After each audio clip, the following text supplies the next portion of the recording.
Hi, my name's Amanda. I'm a bagpiper. I've owned this set of pipes for almost 6 years now. And even back when I was trying not to sound too squeaky in my Gibson practice chanter and learning what I could from the Green Book, I had all these silly far-fetched dreams of a preteen girl, thinking that one day I'd sound like Alistair Gillis. I'd one day compete at Inverness and Glasgow. I'd someday get a set of inland pipes and sound like Liam O'Flynn.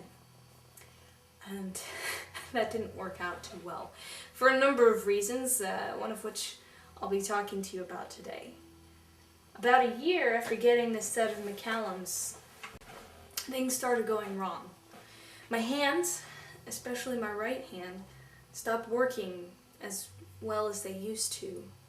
I got stiff and cold and weak and painful, and I'd wake up in the middle of the night sometimes, and my arm, straight from my elbow to my fingertips, would be completely numb. It was scary. I thought I had something mysterious like carpal tunnel syndrome, and people would tell me that the only way to fix it was surgery, and it was terrifying. And what was almost just as frustrating were these intense pressure headaches that would start up right after I stopped blowing, and I didn't know what to do to stop them. And despite my lofty goals, my big dreams, these two problems were enough to totally kill my incentive to practice.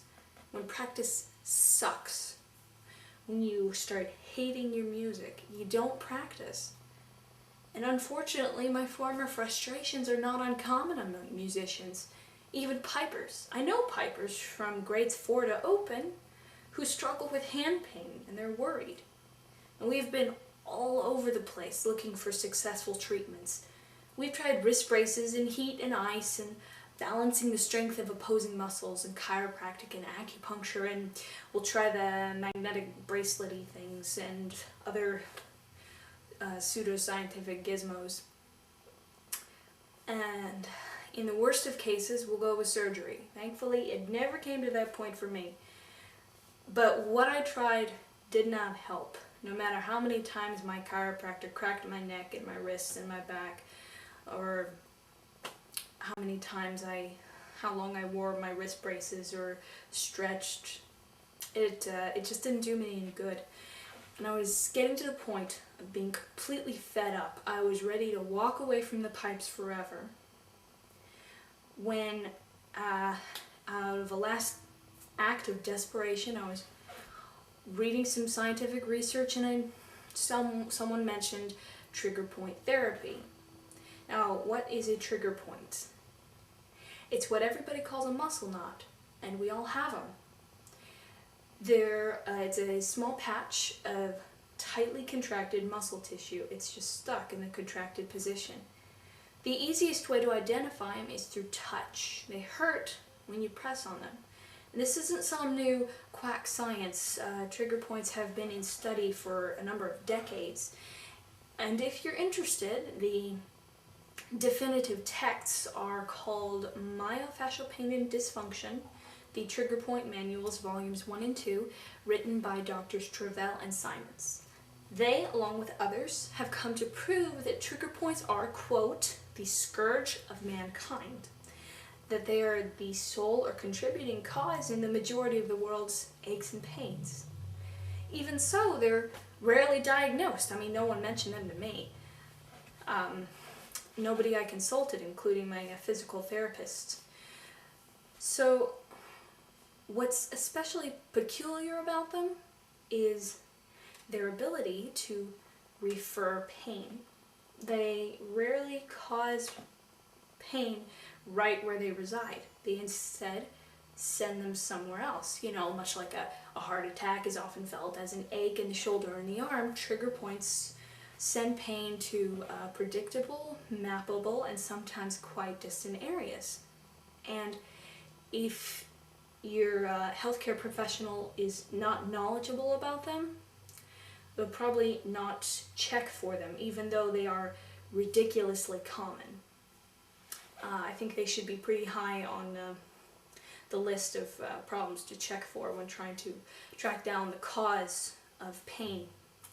In the words of Paul Ingram, an expert in this field, individual trigger points can cause a spectacular amount of discomfort. Now today, I'll be telling you about the scalene muscles, my own personal culprit of pain. They're a weird muscle group to begin with, but even weirder is their ability to have trigger points with these crazily diverse and far-reaching pain referral patterns. Now the scalenes are located on either side of the neck. There's 3 on each side. And we'll just call them the front, middle, and rear scalenes. They attach to the vertebrae and neck vertebrae and branch down to the first and second ribs. Their job is to bend the neck to the same side and to lift the ribs to assist in breathing. Their trigger point pain is felt in the head, the neck, the chest, the upper back, the shoulder, the arm, and the hand. Yeah, like I said, they can cause diverse and far-reaching pain. They can also cause, the tightened scalenes from trigger points can also cause the numbness and the cold that I talked about because of the pressure that they can put on the brachial artery and nerve plexus that run through the area. That's called thoracic outlet syndrome. Now, because the scalenes function as an auxiliary breathing muscle, they're especially vulnerable for bagpipers. If we breathe by using our chest, if we expand our chest when we breathe, you can tell if your drones are wiggling around all over the place, you're breathing with your chest. Now, proper breathing is done by the abdomen swelling outwards, and your chest should hardly move at all. If you put strain on your scalenes and get them all full of trigger points, then you can end up with problems that seem to have nothing to do with the original cause. And no, it's probably not carpal tunnel syndrome. Now, scalenes, as the name suggests, are an uneven triangle. Now, this thick muscle on your shoulder, top of your shoulder, is called the trapezius. Just reach up and feel it. Here's your collarbone. And this long throat muscle attaching from behind your ear to your skull right there, and going down, it branches into a V that leads to your collarbone and sternum. This is called, it's got a wonderful name, it's called the sternocleidomastoid. And just call it the SCM if that's too much of a mouthful for you. And right here, inside the triangle that these 3, the SCM, the trapezius, and the collarbone, inside this triangle is where the scalenes live. And I will show you how to massage them so you can effect a release of your trigger points. I like to lie down for this one to ensure that my neck is completely relaxed. And if you can get someone to help you on this, that would be great. You just have them stand at the head of wherever you're lying down. This here's my massage table. Now, if you can hire a professional, that would be even better. But I've always had to do this on my own. So I'm going to reach over with my opposite hand and feel around, gently explore this the ropey triangle with broad stroking or circular pressure. This is not exactly the most pleasant place to massage, at least at first. You need to work sweetly and softly with this area, anywhere from a few minutes to a few days before you experience the good, relaxing pain. That is, when you press on a trigger point and feel this deep, profound aching in your, in your head, in your torso, or in your arm. Now, the hot stabbing pain is not what you're looking for. Avoid massaging wherever you feel a pulse. Now work slowly and be patient with yourself. And the middle scalene is easiest to massage, it's just right here. Now to reach the front scalene, just pull your SCM over a little bit. Your front scalene will be right there. You can,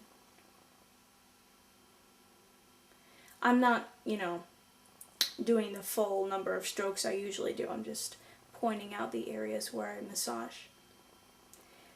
Now when I press here on myself, I feel that deep, sweet aching in my upper arm and all the way down into my 5th finger. And that's the feeling that you're looking for. And here, back here is the rear scalene. And up here is is usually where a trigger point forms that will cause the headache that occurs right after I stop blowing on my bagpipes. Now keep working on it to affect the release of the trigger point, and don't get frustrated if the pain is not exactly pleasant the first time. Just keep working softly and gently, and eventually you'll feel that good aching. I don't claim to be an expert, and anybody who isn't an expert shouldn't have their advice taken at face value, and that's why I've provided links in the description for you to go and investigate for yourself to learn from the masters. My only appeal is my personal experience. Trigger points may or may not be the only cause of your pain, but they are a contributing factor much of the time. I know that self-applied trigger point therapy works, and it is very satisfying to be able to make yourself feel better. Thanks for watching. Subscribe if you'd like to see the next Bagpiper's massage.